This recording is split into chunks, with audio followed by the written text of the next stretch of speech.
Big boss season 8 so already మీకు తెలుసు season 8 final వరకు వచ్చేసింది. దాంట్లో వన్ ఆఫ్ ద కంటెస్టెంట్ మా టేస్టీ తేజ్ అయితే మనతో పాటు ఉన్నారు, మాట్లాడదాం. అన్న first of all thank you and congrats.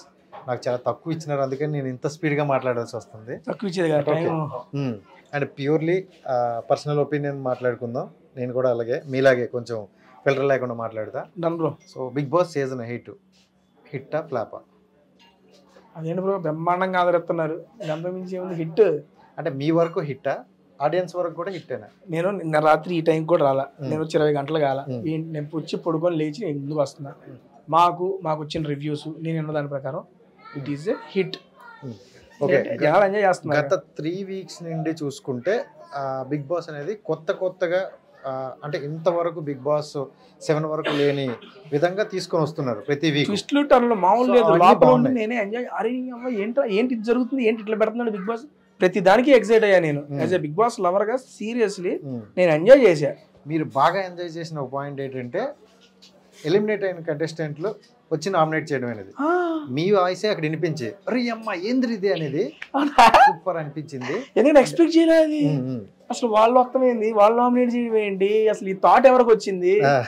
అదే అన్న బిగ్ బాస్ ఎట్టొస్తాయి బిగ్ బాస్ ఈ థాట్లు, నీకు ఒకసారి కనపడే బిగ్ బాస్ ముద్దు పెడతా నీకు అని చెప్పి నాకు భలే నచ్చింది అది. అండ్ ఇంకోటి ఈ ఫినాలే ఏంటి, టికెట్ టు ఫినాలే దానికి ఎక్స్ కంటెస్టెంట్స్ ద్వారా వచ్చి వాళ్ళు టాస్కులు పెట్టడం భలే రోజంతా స్పెండ్ చేశారు, రోజంతా ఉన్నారు, భలే అనిపించింది అదంతా. సో ఆడియన్స్ కూడా కొత్తదనం చూపించాలన్నమాట. సో ఆ నామినేషన్స్ గురించి మాట్లాడుకుంటే ఎలిమినేట్ అయిన కంటెస్టెంట్లు బయటకు వచ్చి వాళ్ళు పాజిటివ్ అయ్యిందా నెగిటివ్ అయ్యిందా చూసుకొని వాళ్ళు ఏం తప్పు చేసి చూసామో అక్కడ వరకు ఉండేది. బట్ వాళ్ళు వచ్చి నామినేషన్ చేస్తున్నప్పుడు అవుట్ మేట్స్ చాలా మంది డిస్టర్బ్ అయ్యారు. మెయిన్లీ నిఖిల్ అనే వ్యక్తిని డిస్టర్బ్ అయ్యారు. సో సోనియా అనేది ఒక ఫ్రెండ్ అనుకుంటారు, నిఖిల్ చాలా డిస్టర్బ్ అయ్యాడు. ఏంటి నిఖిల్ ఆ రోజు ఆ డిస్టర్బెన్స్ వల్ల ఆ గేమ్ చేంజ్ అయిపోయింది అనుకోవచ్చా? ఎస్ బ్రో, ఇప్పుడు బేసిక్ గా మాకు అర్థమైంది ఏంటంటే 2 పాయింట్స్ అక్కడ. ఒకటి, వాళ్ళు నామినేట్ చేస్తున్న వాళ్ళు బయట నుండి వచ్చారు కాబట్టి ఒకటి ఆడియన్స్ పాయింట్ ఆఫ్ వ్యూలో నామినేట్ చేస్తున్నారా అని ఒకసారి అనిపించింది, లేదా వాళ్ళ ప్యూర్ పర్సనల్ ఒపీనియన్ మీద నామినేట్ చేస్తున్నారేమో అనిపించింది. బేసిక్ గా సోనియా గారు చెప్పిన పాయింట్స్ వల్ల మాకు అర్థమైంది ఏంటంటే తను హౌస్ లో ఉన్నప్పుడు ఏదైతే ఫేస్ చేసిందో దాన్ని నిఖిల్ గారికి చెప్పారు. అండ్ కొన్ని యాజ్ ఏ ఆడియన్ గా చూసినప్పుడు మనకి అవే అనిపించినాయి ఆవిడ చెప్పిన పాయింట్స్. ఓకేనా అండి? అండ్ నెక్స్ట్ సీత గారు చెప్పినప్పుడు ఆవిడ ఒక మాట అనేసరికి మేమే తీసుకోలేకపోయాం. అరే ఏంట్రా అంత మాట అన్నారు, అలా అనేసారు ఏంటి. నేను కూడా అక్కడ ఇది ఆవిడ పాయింట్ ఆఫ్ వ్యూవా బయట అలా ప్రొజెక్ట్ అయ్యిందా అని కన్ఫ్యూజన్ లోనే ఉన్నాం. మాకు తెలియదు ఏంటనేది, ఇప్పటికీ తెలియదు నాకు.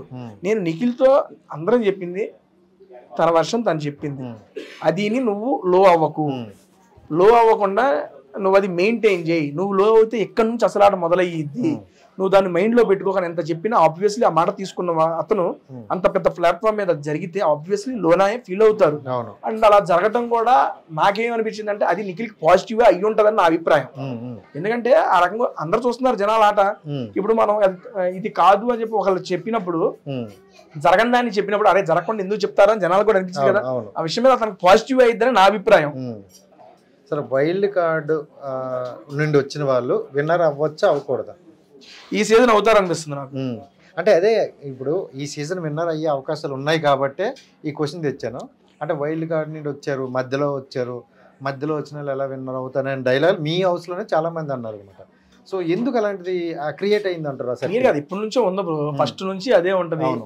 ఫస్ట్ నుంచి ఆడుతున్నారు కదా, మధ్యలో వచ్చారు కదా ఎందుకు అనేది ఎక్కడ వైల్డ్ కార్డ్ వచ్చినా అదే సెన్స్ లో చూస్తారు ఎవరైనా కానీ. దీనికి బెస్ట్ ఎగ్జాంపుల్ నవదీప్ గారు మా సీజన్ లో అర్జున్ అన్న. నవదీప్ గారు ఒక వీక్ అయిపోయిన తర్వాత 2 వీక్స్ ఎప్పుడో వచ్చారు అండ్ అన్న వచ్చిన తర్వాత చితక్ పట్టేసాడు. నవదీప్ అన్న ఫస్ట్ నుంచి అండ్ 1 వీక్ 10 days తర్వాత వచ్చిన తర్వాత కూడా విన్నర్ మెటీరియల్ టాప్ 5కి వెళ్ళిపోయాడు. ఆయన పెర్ఫార్మెన్స్ అలా ఉంది, ఆయన ఎంటర్టైన్మెంట్ అలా ఉంది, ఆయన ఇది అలా ఉంది. అది ఫస్ట్ నుండి వచ్చి ఉంటే ఆ సీజన్ లో ఆయన చెప్పిన ఒకే ఒక్క రీమార్క్ ఫస్ట్ నుండి వచ్చి ఉంటే బాగుండేది కదా అనే అభిప్రాయమే వ్యక్తం చేశారు అందరూ. ఫస్ట్ నుంచి రాకపోతే ఉన్న దగ్గర నుంచి ఆడాడు కదా అంటే అంతకుముందు నుంచి కూడా ఆడారు కదా ఉంటది సెన్స్. కానీ హీ డిడ్ ఈస్ బెస్ట్. మా సీజన్ లో అర్జున్ అన్న టాప్ 5కి ఆడిన ప్రతి గేమ్ ఆడి ఇదైపోయాడు, మంచిగానే ఆడాడు. ఆయన మధ్యలో కొన్ని డ్రాబ్యాక్స్ ఉన్నాయి, అక్కడ దాకా చేరుకున్నాడు.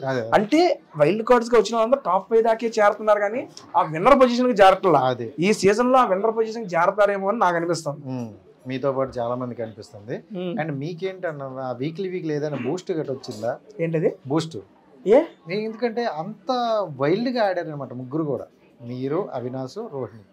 నేను ఫస్ట్ లో వైల్డ్ అయినా లాస్ట్ 2 వారాలు తగ్గిపోయింది బ్రో ఆట, నేను ఒప్పుకుంటాలే. కానీ లాస్ట్ పక్కన పెడితే అంటే వచ్చిన తర్వాత అంటే 2 వీక్స్ అన్ని తెలుసుకోవడానికి టైం పట్టింది. తర్వాత అంటే మీరు సీజన్ 7లో మొత్తం చూడడం వల్ల ఎందుకో కానీ అంటే ఒక భయం పోయింది. అవతల వాడు ఏమనుకుంటాడా ఏంటనేది మీకు అనవసరం. సో గట్టిగా వాదిస్తాను, గట్టిగా సమాధానాలు ఇచ్చారు. అప్పుడు కూడా నాది తప్పనిపిస్తే నేను తప్పనే చెప్పాను. కాకపోతే కొన్ని చోట్ల అది మేబీ ప్రొజెక్ట్ కాలేదు. ఎందుకంటే మాకన్నా ఇంకా గట్టిగా మాట్లాడి పాయింట్స్ పెట్టి వాళ్ళు ఉండటం వల్ల ఇది సబ్టస్ అయిపోయి ఉంటది. అప్పుడు నా పాయింట్స్ పెట్టాల్సినవి పెట్టాను, కొన్ని సిల్లీ పాయింట్స్ పెట్టాను. అలాగే ఈ సీజన్ లో కూడా ఏంటంటే చేయటం కాదు, కొన్ని మనం చేయటం వల్ల ఎక్స్పీరియన్స్ వస్తాయి. లైఫ్ లో మనం ఎక్స్పీరియన్స్ నేర్చుకుంటాం. నేను సీజన్ 7 ద్వారా నేను కొన్ని నేర్చుకున్నా, అది నేర్చుకుంది ఇక్కడ నేను ఇంప్లిమెంట్ చేశా. ఏం లేదు కదా, దేనికి మొహమాట పడకూడదు అండ్ అందరినీ మనం సాటిస్ఫై చేయలేము.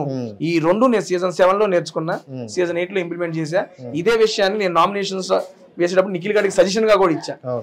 అరే నువ్వు అందరినీ సాటిస్ఫై చేయడానికి ట్రై చేయకు ప్లీజ్, నీ ఆట నువ్వు వాడు, don't try to satisfy everyone. మనం ఎవరిని సాటిస్ఫై చేయాల్సిన పని లేదు, దేనికి మొహమాటం పడాల్సిన పని లేదు. ఈ 2 సూత్రాలు పెట్టుకొని బిగ్ బాస్కి వెళ్ళండి, ఎవడైనా అనుకున్న దానికన్నా ఎక్కువ సాధిస్తాడు. అండ్ మీరు ఏంటంటే సీజన్ 7లో 4 వీక్స్ అనుకుంటే నేను వెళ్ళాను, 4 వీక్స్ అని చెప్పా, బట్ 8 వీక్స్ ఉన్నాను. 4 వీక్స్ అని చెప్పారు కాదు మీరు. బేసిక్ గా అది ఎందుకు వచ్చిందంటే మా అమ్మ అన్ని బట్టలు కొన్నాం ఫస్ట్ టైం. మనం బేబత్సమైన షాపింగ్ చేసి ఎత్తుపోతాం, ఒరే ఎందుకు ఇన్ని బట్టలు ఎత్తుపోతాం, బట్టలన్నీ వేసుకున్నా బయటకు వచ్చి పగిలిపోతుంది నీవు. 4 వారాలకు బట్టలు తీసుకెళ్ళి అదే అనుకున్నా, అమ్మ ఈ 4 వారాలు బట్టలు వేసుకొని బయటకు చాలు నేను పెట్టుకున్నా మైండ్ లో. వెళ్తే అది 4 కాస్త 9 అయ్యింది. అరే 4 ఎంకరేజ్ చేశారు రా జనం అని చెప్పి సాటిస్ఫై అయ్యా. ఈసారి మా అమ్మ వచ్చిన దాకా ఉండాలి, గట్టిగా నిశ్చయించుకున్నాను. దానికన్నా 2 వారాలు ఎక్స్ట్రా ఏమన్నా నేను కోరుకున్న దానికన్నా జనాలు ఎక్కువే ఇచ్చారు నాకు.